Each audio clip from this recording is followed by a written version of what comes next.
celebration. And Ima and Abba, they're like second parents to us, so thank you, Ima and Abba. I'm Mikey. You might call me Mags. This is Steven, aka Sosa. We come from a little more of Gil's OG world before he became Hollywood. There's the OG crew over here. We're honored to be here, and there's so many ways Sosa and I thought we could go with this speech. I feel like any story that starts with an Israeli, a Filipino, and an Argentinian should be pretty funny. And the truth is, the story of us three very much is. It's also pretty awesome. I think all three of us coming from immigrant families, first generation, born in the US, is no surprise. A big part of why three freshmen at UC Santa Barbara 28 years ago became fast friends. Long friendship there, and as with any long friendship, there's ups, there's downs. Hopefully we keep it amicable up here. In fact, there's definitely an element of Gil rooting against us today. He's been heckling us the last 2 weeks since he told us that we're going to be speaking. And anyone who's friends with Gil knows that one of his greatest talents is his ability to push all of our buttons. Agreed? Actually, so Gil did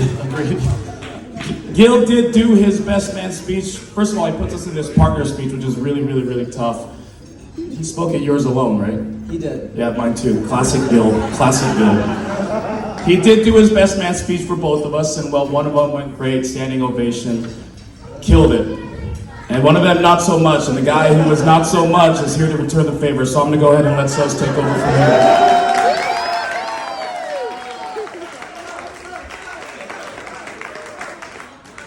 Thanks, Max. So just to let you guys know, when Gil spoke at my wedding, it was about 35 minutes long. Went deep into the trenches, spoke about my ex-girlfriend. I mean, it was terrible. That's actually a true story. True story. So now it's my turn, Gil. But I want to get dancing, so I'll keep it a little bit shorter. Funny, really funny. An honest guy. Handsome. These are all the things that Carlo is not. And that's why Mikey and I got picked to be the main speakers tonight for Gil's wedding. So Carlo, get out of here, Carlo. The truth is that Carlo is way more handsome than we are, but that's okay. But I wanted to just discuss tonight, some first moments with Gil, because I've known Gil for a very long time.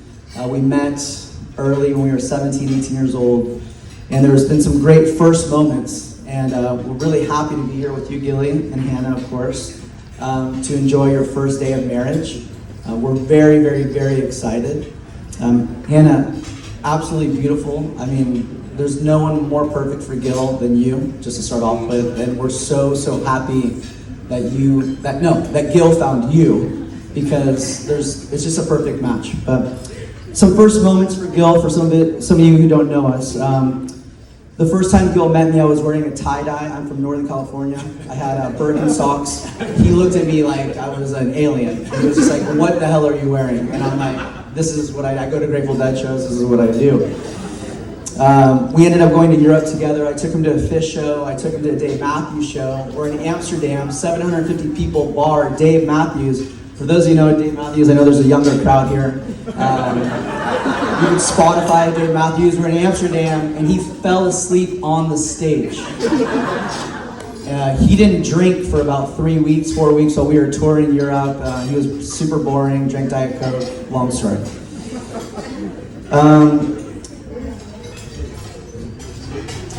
Gil is the only person I've ever seen, first time in my life, he actually snuck into the Louvre in France. Because Gil gets so much anxiety, he hates waiting for things. He actually snuck in, and we were trying to find him, and we had no iPhones back then.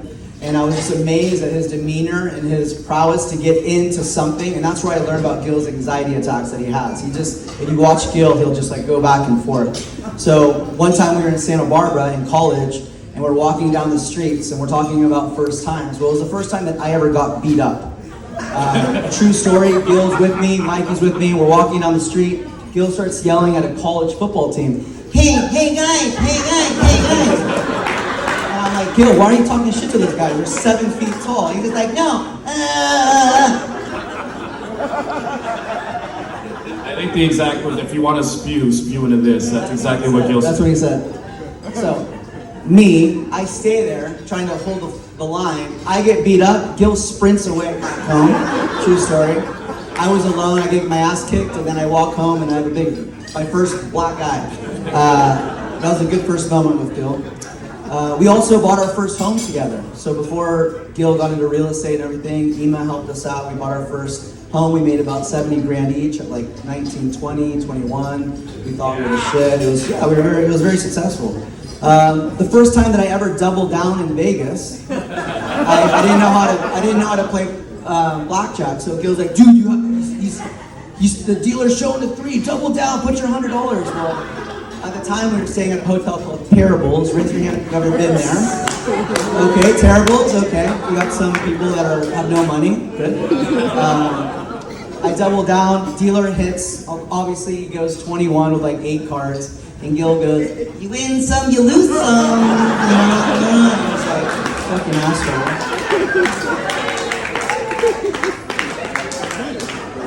My first Champions League game that I ever went to, I got to see Messi with Gil and Abba. That was the first time that we got to see Messi. We shared a great experience. Messi scored 3 goals. We love soccer. We love watching that. But the first time that I ever got fired from a job, I owned a company, so when these guys talk about how great they are and how much money they all made, it was a company called MSM. Manzuri, Sosa, Mikey. Well, the first time that I ever got fired was from my best friend. He fired me. That's a true story. I was about 4 months on the job, and he had me walking. I'm from NorCal, so I had no idea. He's like, go to Santa Ana, try to sell, go to door, knocking on doors, selling loans. This is why the whole world collapsed. And yeah, I got fired. So after Gil fired Sosa, it was all Gil. Gil and I, we were really fortunate. We ran a real estate company together and ended up having some success in our early wild 20s. Some of you were a part of it. And we shared a C-suite, so to speak, in Newport Beach. Him CFO, me CEO, living our Wolf of Wall Street life dream during the real estate boom in the early 2000s. Gil was driving a BMW 6 Series. I was driving a Range Rover with 22-inch rims. We had 6 houses between us. Of course, Gil put them all in my name because I had the good credit. And that was not so good for me when the market crashed. Gil, always the crafty business partner. You learn a lot about friendship and people during tough times, and the real estate crash in 2007, 2010 tested ours, and I think we take a lot of pride that our company survived and came out the other side. And truly all the credit goes to Gil during that time. He was so clutch under pressure. I'm an elite negotiator, shout out Ima, and he's very special at building relationships. In 2010, I decided to move to New York and try out this college coaching thing and start at the bottom, and the only reason I was able to was because Gil bought me out, bought my half out, and as Gil reminds me all the time, he was very, very generous. And he was. But also, he had belief in me when I didn't, and his love and support gave me the courage to take this risk and chase this crazy coaching dream. Of course, years later, when I was making like $15,000 a year, 5 years in, trying to work my way up, and there was Gil calling me from Ibiza or Greece, wherever he was partying with Revolve, to tell me, at least you're fulfilled, Mikey, at least you're fulfilled. But the fact is, I wouldn't have been able to chase that fulfillment, this coaching dream, without Gil's support and belief. So some of you guys don't know this, but Mikey and I are both coaches. That's what we do for a living. He coaches basketball, I coach soccer. So typically these speeches and motivational ones, we had to give Gil a lot of motivational speeches throughout the years because he dated all these people, and we're like, Gil, come on, you got this one. You can do it all. When he met Hannah, it was a little bit different. It wasn't we didn't have to give him the whole pep talk. He just kind of knew, and we didn't really talk about it much.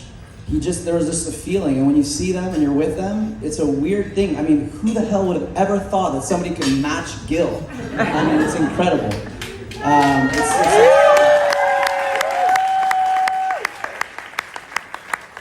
So, Hannah, we want to thank you for taking care of Gil. we have a lot of pride and we love Gil a lot. And so we feel assured that you're going to take care of him. And there's no better person to make sure that our Gilly, our little Gilly, okay, survives this crazy world through the ups and downs. And we're always here for you guys. We want you to know that. We love you guys a lot. Gil can be super stubborn. Thank you, Ema.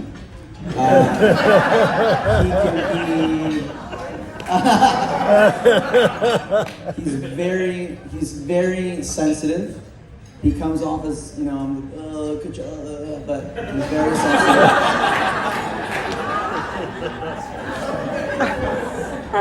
but we love Gil a lot, and deep down inside, he's just our brother and our friend, and we're so excited for you guys and for your future. And you think that's like, it sounds like the speech is over, but he wanted to make sure we went 35 minutes. So, Gil, I always preach to my teams, we want fountains, not drains. We want light bulbs, givers, and Gil has been all of those things to me in our time. I'm sure many in this room, he has been the most incredible friend and showed up to all of my most important moments in life. Too many to count. Just this past March, I was coaching the biggest game of my career in Las Vegas, and unfortunately we got upset in the quarterfinals of the tournament, and there was my best friend Gil, 2 hours later in the casino bar there, calling me a loser.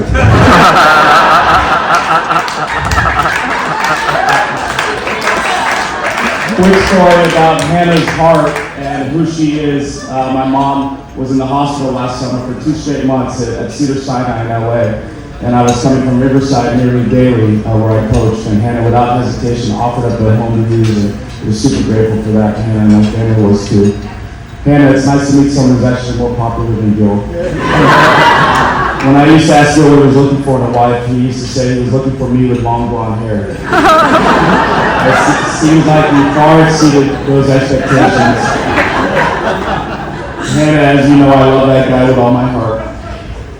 And now you get the privilege of getting all that love and support, and I'm sure you felt the belief he has in you. Hopefully it's made you more courageous as well. We can keep going with the stories, but how does he get married at 46? But Sosa, he wrote a beautiful song that we're about to sing. It's one of our traditions. Gil, Sosa, and I, we used to get to college, just sing and play till the late wee hours of the night. So here's a little ditty that Sosa wrote. All right, so Sosa gets all the credit. That's bullshit. I did not write that. It's a short one. Sing along, please.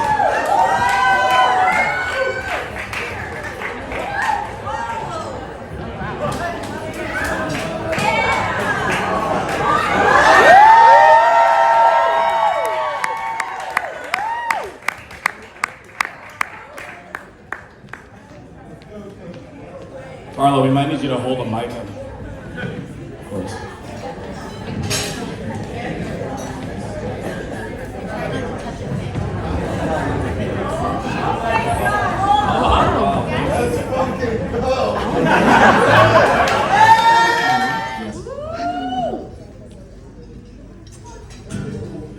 That was the problem. We just kept laughing the whole time. We got nothing done today, right?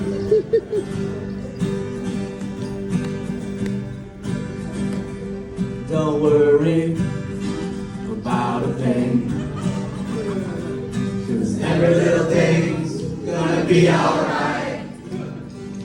Gilly, don't worry. Don't worry, Gil. About a thing. Don't be a little wussy. Every little thing's gonna be alright.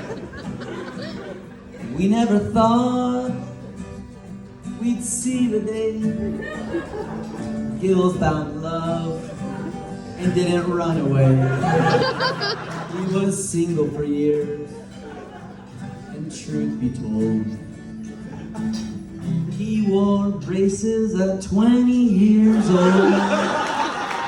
Never drank, barely knew fun, till late in life, when his wild side begun. He acted like a kid, wild and loose, but somehow he scored Hannah. What's her excuse? Don't worry About a thing, every little thing And don't worry about a thing.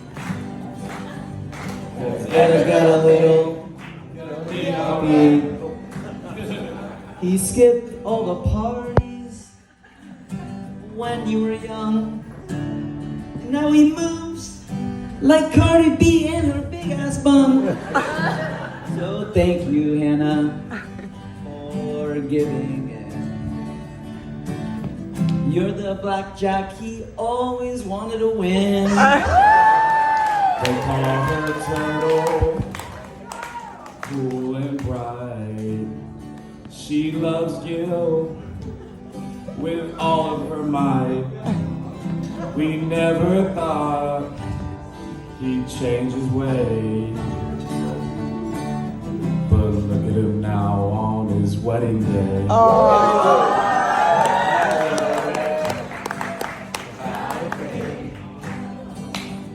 Cause every little thing's gonna be alright. Don't worry about a thing. Cause every little thing's gonna be alright. You, Gilly, and Hannah too. You both are our favorite Jews. Let's cheers to the bride and the groom. Let's party it up and tear up this room.